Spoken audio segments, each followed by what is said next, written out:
Me llamo Ana Serrano, soy ingeniera civil y nací en un pueblo de la sierra. Mi familia se fue cuando yo tenía 9 años, pero regresé en 2019 para revisar un puente dañado por las lluvias. Mi abuelo Ignacio había dirigido su reconstrucción en 1972. La parte central se había hundido, así que él levantó una nueva y reforzó los arcos. La obra resistió casi 50 años hasta que una grieta partió el apoyo central. Regresé con mi hermano Esteban y los trabajadores. Debíamos retirar el material suelto y preparar un soporte provisional.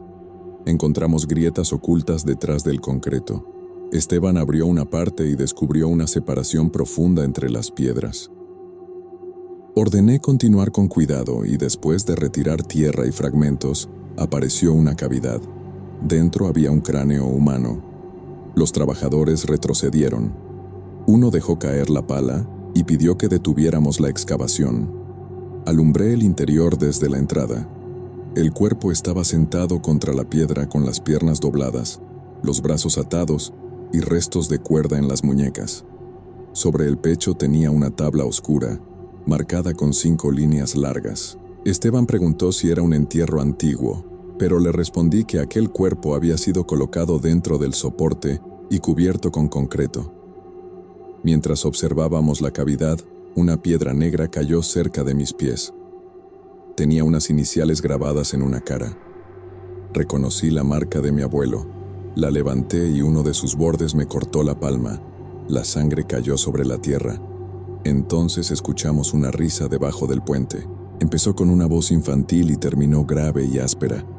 La barranca estaba vacía, pero la risa se repitió y luego escuchamos uñas raspando dentro del hueco. Esteban cubrió la entrada y suspendimos el trabajo. Esa tarde comenzó a faltar agua en el pueblo. El pozo de la casa de mi madre sacó lodo y lo mismo ocurrió en otras viviendas. Antes de oscurecer, regresamos al puente. La tabla estaba partida y los huesos se encontraban fuera de la cavidad, pero ninguno de nosotros los había movido. Había huellas pequeñas alrededor del cuerpo, con marcas largas al final de cada dedo, y terminaban junto al muro. Llevamos los restos a la bodega, cerramos la puerta y guardé la piedra negra dentro de un trapo. Esa noche llegó mi tía Aurelia. Cuando vio la piedra se quedó callada. Luego me pidió la mano. Alrededor del corte habían aparecido 5 líneas oscuras y curvas. Aurelia contó que en 1972 la base central se derrumbó 2 veces. Mi abuelo perdió dinero y trabajo, y el cacique lo amenazó con culparlo por los accidentes. Después llegó un anciano que vivía cerca del monte. El viejo exigió 2 cuerpos y la sangre del responsable de la obra. Dijo que la tierra rechazaba el puente y que solo lo aceptaría a cambio de vidas humanas. El primer sacrificado fue Fausto Rojas, un hombre sin familia. Lo emborracharon, lo ataron y lo metieron vivo en el soporte. Aurelia escuchó sus golpes mientras se cerraba el hueco. El segundo fue Mateo, un niño de unos 10 años que cuidaba animales. El cacique dijo que había escapado al monte y nadie lo buscó. Mi abuelo encerró ambos cuerpos, se cortó la mano y dejó caer su sangre sobre una piedra negra. El anciano trazó 5 marcas y advirtió que el puente seguiría en pie mientras los muertos permanecieran ocultos. Le pregunté quién era aquel hombre. Mi tía Aurelia dijo que lo siguió hasta una cueva y vio que su cuerpo se encogía, sus brazos se alargaban y sus manos tocaban el suelo. En el pueblo lo llamaban chaneque. Podía usar el aspecto de un anciano, pero su cuerpo verdadero era pequeño. Estaba cubierto de tierra y tenía uñas capaces de abrir la madera. Mi abuelo sabía que el pacto se activaría otra vez si alguien sacaba los restos, y que la primera persona de su sangre que tocara la piedra quedaría marcada. Le mostré mi mano, y Aurelia confirmó que la criatura ya me había elegido. Poco después escuchamos golpes en el techo. Esteban tomó una lámpara y revisó la casa. Los golpes avanzaron hasta la cocina y se detuvieron junto a la puerta. Algo rascó la madera desde afuera. Esteban quiso abrir, pero mi tía Aurelia lo detuvo.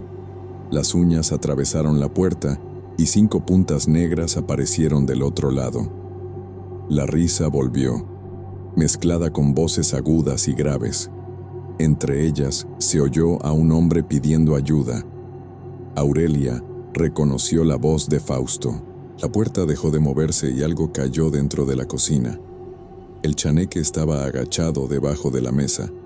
Tenía el tamaño de un niño, el cuerpo cubierto de tierra húmeda, el cabello pegado a la cara y los brazos demasiado largos.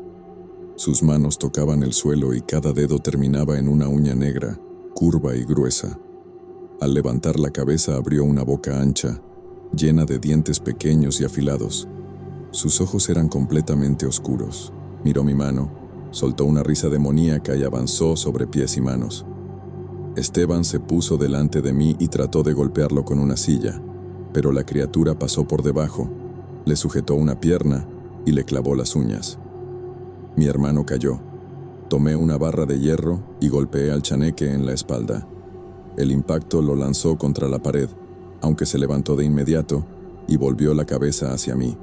Sus dientes chocaron varias veces. Mi tía Aurelia arrojó la piedra negra al suelo. El chaneque se detuvo, la recogió y la sostuvo contra el pecho. Con la voz de mi abuelo dijo que habíamos levantado el primer pago y que pronto encontraríamos el segundo. Luego saltó hacia la ventana y desapareció. Esteban tenía 5 heridas en la pierna y, mientras limpiábamos la sangre, las marcas se oscurecieron igual que las de mi mano. Aurelia confirmó que también estaba marcado. Antes de terminar la noche escuchamos golpes en la bodega. Venían del interior de la caja donde habíamos guardado los huesos de Fausto. Mi abuelo había dejado un cuaderno entre sus herramientas. Los nombres de Fausto y Mateo seguían legibles en páginas manchadas. Ignacio escribió que cada cuerpo sostenía una parte del pacto. Si uno quedaba expuesto, el chaneque reclamaría a un descendiente, y si los dos salían de la base, exigiría 2 personas de nuestra familia. Para romper el acuerdo había que retirar las piedras de 1972, sacar los restos y llevar el soporte antes del amanecer. Los marcados debían permanecer dentro hasta que saliera la última piedra negra, y quien abandonara el lugar antes ocuparía el sitio de la víctima ligada a su marca. A la mañana siguiente regresamos al puente. La caja de Fausto seguía en la bodega, llena de tierra, con 5 cortes que atravesaban la tapa. Varios trabajadores se marcharon, los demás se quedaron. Después de ver el pozo casi seco y los animales muertos, con heridas en el cuello y tierra dentro de la boca. Mientras preparábamos las herramientas llegó Euladio. Al escuchar el nombre de Mateo admitió que estuvo presente en los sacrificios. Recordaba a Fausto golpeando las piedras y pidiendo que lo soltaran. También había cargado a Mateo hasta la base. El niño lloró durante el camino y pidió volver con su madre. Euladio contó que el anciano puso una mano sobre la cabeza del niño.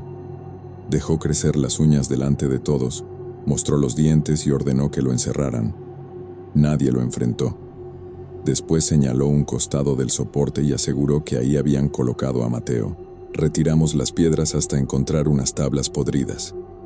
Detrás estaban los huesos del niño, restos de ropa y una cuerda. Esteban apartó una tabla. Una mano pequeña se desprendió y cayó sobre su brazo. Las heridas de su pierna volvieron a sangrar. Desde el interior salió una risa baja. Esteban intentó levantarse, pero 5 uñas negras se cerraron alrededor de su bota. Golpeé la mano con una pala y los dedos retrocedieron. Luego escuchamos al chaneque avanzar entre las piedras. Los trabajadores sacaron a Esteban. Uno recogió los huesos de Mateo y Euladio cargó la caja de Fausto. En cuanto los 2 cuerpos quedaron fuera, una grieta cruzó la base. Varias piedras se soltaron, y antes de que una golpeara a un trabajador, vimos una mano pequeña empujándola desde dentro. Nos apartamos y la cabeza del chaneque apareció entre las piedras, con los ojos negros y la boca llena de dientes manchados de sangre. Salió doblando el cuerpo. Apenas llegaba a la cintura de un adulto. Sus brazos casi tocaban el suelo y las uñas golpeaban la piedra cuando cerraba las manos. Miró los restos de Mateo y usó la voz del niño para decir que tenía frío y que su madre lo esperaba. Euladio soltó la caja. La criatura cambió de voz. Habló como Fausto y le recordó los golpes que había ignorado. El chaneque corrió hacia Euladio, saltó sobre su pecho y le hundió las uñas. Esteban y 2 trabajadores intentaron apartarlo, pero la criatura le clavó los dientes en el hombro. La golpeé hasta que soltó el cuerpo. La piel de su cabeza se abrió y, en vez de sangre, salió tierra oscura. Luego retrocedió entre las piedras y desapareció. Llevamos a Euladio a una casa. Aurelia intentó detener la hemorragia, pero murió poco después. Antes de perder el conocimiento, dijo que las piedras negras procedían de una cueva bajo la barranca. Regresamos al puente con menos personas, pues nadie quería volver, pero la grieta seguía creciendo y el agua había desaparecido. Si la base caía antes de retirar las piedras, los cuerpos quedarían sepultados otra vez y la deuda seguiría activa. Aurelia envolvió los restos de Fausto y Mateo mientras algunos vecinos preparaban 2 fosas. Esteban y yo revisamos el cuaderno. Mi marca estaba unida a Fausto, porque mi sangre había tocado su piedra. Las heridas de Esteban estaban ligadas a Mateo, porque la mano del niño cayó sobre él, así que nosotros ocupábamos sus lugares. Al anochecer, abrimos un paso hacia la cavidad central. Esteban y yo entramos con lámparas, barras y cuerdas, mientras los demás retiraban las piedras desde afuera. El espacio era estrecho y olía a tierra húmeda. Dentro de las paredes había respiraciones que se detenían cuando alguno hablaba. Las primeras piedras salieron sin dificultad. Después apareció una cuerda cortada en 5 partes. Desapareció una herramienta y un trabajador sintió una mordida desde una grieta. Nadie veía al chaneque, pero su risa recorría la base. Seguimos trabajando. Cada piedra dejaba al descubierto restos de cuerda, cabello y ropa. Encontramos un zapato de Fausto, varios botones y una figura de madera de Mateo. Cuando la toqué, escuché al niño llorar detrás de mí. Me volví y lo vi sentado contra la pared, con las manos atadas y la piel cubierta de tierra. Levantó el rostro y pidió que lo sacara. Di un paso, pero Esteban me sujetó y me advirtió que ese cuerpo no era Mateo. La figura abrió la boca, los dientes llenaron la mandíbula, los dedos se alargaron y las uñas atravesaron la piel. El chaneque se levantó, soltó una risa demoníaca y se lanzó contra Esteban. Le clavó las uñas en la espalda y lo arrastró hacia una abertura. Sujeté a mi hermano por los brazos mientras los trabajadores tiraban de la cuerda atada a su cintura. Logramos apartarlo de la grieta, pero la criatura seguía mordiendo su pierna. Le golpeé la cara. Una uña me abrió el antebrazo y sus dedos intentaron cerrar mi mano. Su boca quedó frente a mí, llena de varias filas de dientes. Aurelia arrojó sal y tierra de cementerio desde la entrada. El chaneque gritó, soltó a Esteban y retrocedió. Antes de ocultarse, usó la voz de mi abuelo para advertir que uno de nosotros saldría del puente y llevaría la deuda consigo. Después su risa apareció en distintos puntos de la base.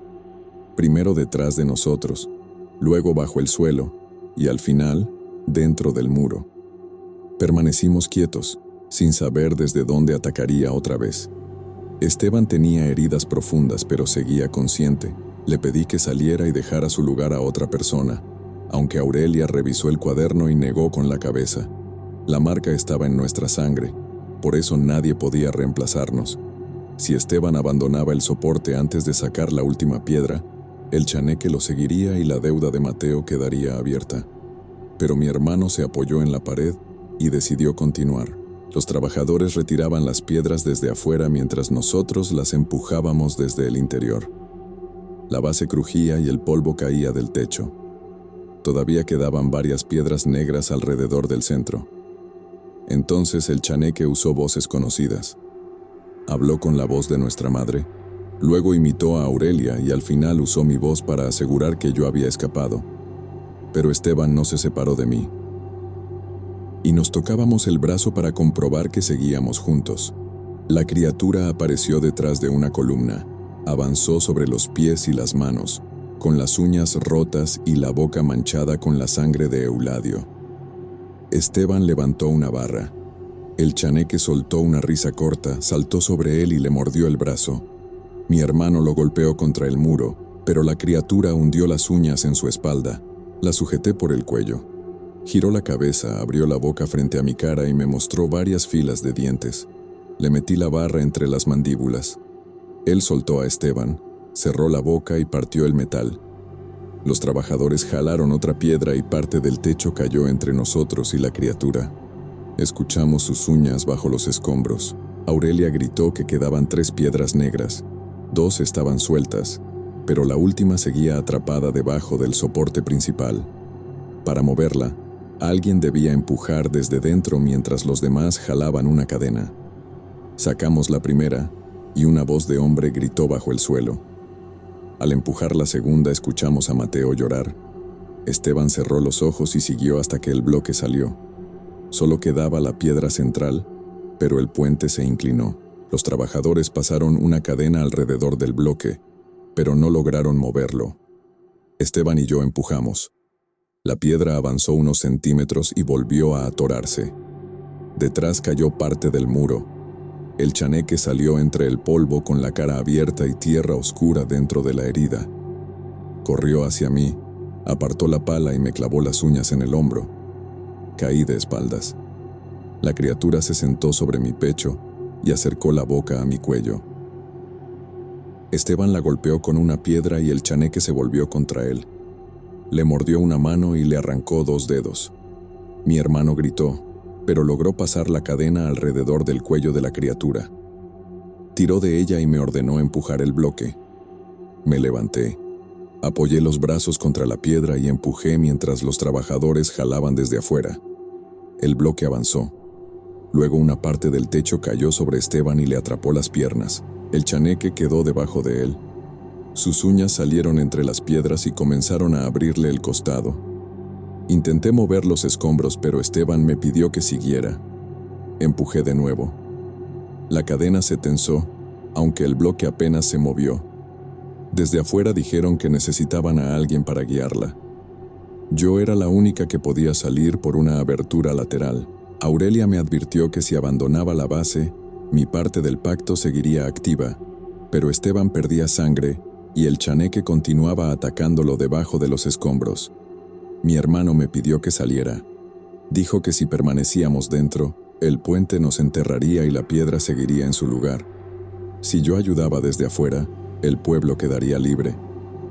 Salí por la abertura. En cuanto puse un pie fuera, la marca de mi mano comenzó a arder. Detrás escuché la risa del chaneque.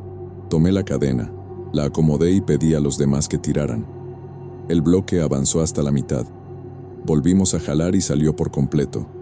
Esteban gritó dentro del soporte. Luego la base se hundió. Las piedras cayeron hacia el centro y el arco se desplomó. Corrimos hacia la ladera. Entre el ruido escuché a mi hermano llamarme, pero su voz se volvió aguda y terminó en la risa de la criatura. No pudimos llegar hasta él. Recuperamos la cadena y uno de sus zapatos.